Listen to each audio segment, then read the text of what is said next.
ಅಥವಾ ಮೊಟ್ಟೆ ಅವಸ್ಥೆನಲ್ಲಾದ್ರೂ ಇರ್ಲಿ, ಸೊ ಅವೆರಡೂ ಕೂಡ ಬಿಸಿಲಿನ ತಾಪಕ್ಕೆ ಸೇರ್ಕೊಂಡಾಗ ಆಟೋಮೆಟಿಕ್ ಆಗಿ ಅದು ಸುಟ್ಟೋಗುತ್ತೆ. ಆಕ್ಚುಲಿ ಇನ್ನೊಂದು ಪಕ್ಷಿಗಳು ತಿಂದ್ಕೊಂಡು ತಮ್ಗೆ ಆಹಾರವನ್ನ ಮಾಡ್ಕೋತವೆ.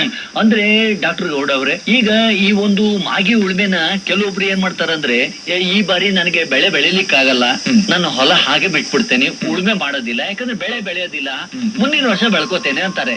ಆದ್ರೆ ಈಗ ನೀವು ಈ ಉಳ್ಮೆ ಮಾಡಿ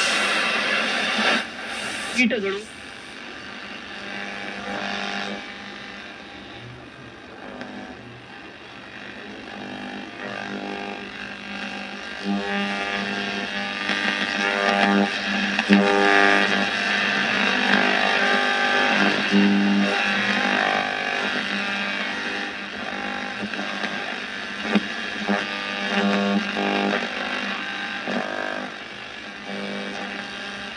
ಅವ್ರು ಯಾವುದೇ ಬೆಳೆಯನ್ನ ಒಡ್ದೇ ಇದ್ರು ಕೂಡ ನಾವು ಪ್ರಾರಂಭದಲ್ಲಿ ಬೀಳ್ತಕ್ಕಂತ ಅಲ್ಪ ಸ್ವಲ್ಪ ಮಳೆ ನೀರನ್ನ ಕಪ್ಪು ಮಣ್ಣು ಸಂಗ್ರಹಣೆ ಮಾಡ್ಕೊಳ್ಳಿಕ್ಕೆ ಭೂಮಿಯನ್ನ ಉಳುಮೆ ಮಾಡಿರ್ತದ್ರೆ ರೋಗ ಕೀಟಗಳು ನಾಶ ಆಗ್ತಕ್ಕಂಥದ್ದು ಒಂದು, ಮಣ್ಣಿನಲ್ಲಿ ತೇವಾಂಶ ಸಂರಕ್ಷಣೆ ಆಗ್ತಕ್ಕಂಥದ್ದು ಎರಡನೇದು, ಮತ್ತೆ ಮೂರನೇ ಅಂಶ ಆಕ್ಚುಲಿ ಕಳೆಗಳೇನಾದ್ರು ಇದ್ರೆ ಕಳೆ ಬೀಜಗಳು ಕೂಡ ಮೇಲ್ಭಾಗ ಹೋಗಿ ಬಂದು ಅವು ಕೂಡ ನಾಶ ಆಗ್ತವೆ. ಕಳೆ ಬೀಜವನ್ನ ನಾಶ ಮಾಡ್ತಕ್ಕಂಥದ್ದು ಮೂರನೇದು. ಅದೆಲ್ಲಕ್ಕಿಂತ ಹೆಚ್ಚಾಗಿ ಇಂದಿನ ಬೆಳೆನಲ್ಲಿರ್ತಕ್ಕಂಥ ಕಸ ಕಡ್ಡಿ ಏನ್ ಉಳಿದಿರುತ್ತೆ, ಉದಾಹರಣೆಗೆ ನಾವು ತೊಗರಿಯನ್ನಾಗ್ಲಿ ಅಥವಾ ರಾಗಿಯನ್ನಾಗ್ಲಿ 3-4 ಇಂಚು ಬಿಟ್ಟು ಕಟ್ ಮಾಡಿರ್ತೀವಿ, ಅದು ಭೂಮಿ ಒಳಗಡೆ ಸೇರ್ಕೊಂಡು ಅದನ್ನ ಮುಂದಿನ ಬೆಳೆಯನ್ನ ನೀವು ಇಡುವಷ್ಟರಲ್ಲಿ